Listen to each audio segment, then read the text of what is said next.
जाणार आहे की नाही, तुमचं ऑलरेडी रस्ता आहे त्याला जर क्रॉस गेलं तर रस्ता देणार आहे की नाही, एखादी पाण्याची छोटा ओढा वगैरे असेल त्याला काय करणार, या सर्व गोष्टींचं आणि त्यामध्ये सुद्धा ही खुंटेवाडीचा जो आपला स्पेसिफिक इश्यू आहे हे तुमच्या ह्याच्याप्रमाणे किती क्षेत्र हे होते कशामध्ये 43 हेक्टर आहे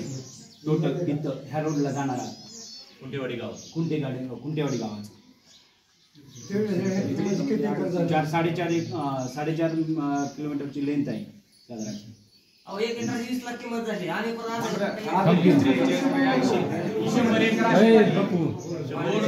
रोड मध्ये 100 झाली आणि 400 एकर सर्कलला 500 एकर जमीन जाते 1000 हेक्टर पहिले उगावंडकरांचं 500 म्हणजे 500 एकराची पुढी जमीन आहे. चेन्नई सुरतला 200 एकर गेली. मला नाही वाटत पुढे 150 एकर जमीन राहील. सगळी जमीन जाते. चेन्नई सुरतला गेली नाही पहिलं 150 एकर चेन्नई सुरतला गेली आहे. काय गेली आहे कॅनल मध्ये काय गेली आहे काय करायचं सरळ सरळ गोळ्या खाऊन झोपायचं मला आम्ही शेतकरी रोड गरज नाही खुंटेवाडी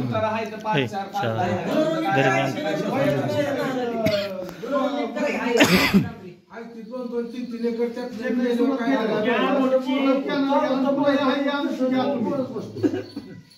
चालवतं बोलायचं आपल्याला जुनं काय नाही रस्ताच नको आम्हाला रद्द करा रस्त्याची गरजच नाही. आणि तुमच्याकडे काहीच प्लॅन नाही तुमच्या सोबत आता म्हणजे सर्कल होणार आहे का नाही होणार आहे कसं जाणार आहे तुम्ही आपलं ती मध्ये तिथं विषय झाला ती जाणी तिथं करायला करायला आधी होणार आपल्याला काय करायचं आपली जमिनी जाणार आहे तुम्ही केला काय त्यांनी केला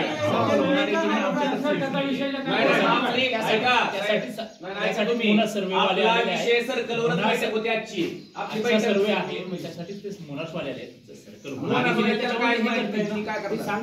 काय सांगता ऐका तुम्हाला माहिती तुम्हाला दाखवतोय तुम्ही मानता नाही म्हणता सर्वे झाला आहे प्रूफ करून दाखवा हे खरं आहे प्रूफ करून एक मिनिट दाखवा सांगा की निर्णय घेणारे लाईन कोणी मारली ती मी नाही सांगू शकत नाही आमच्याकडची नाही आहे लाईन तुम्ही उद्या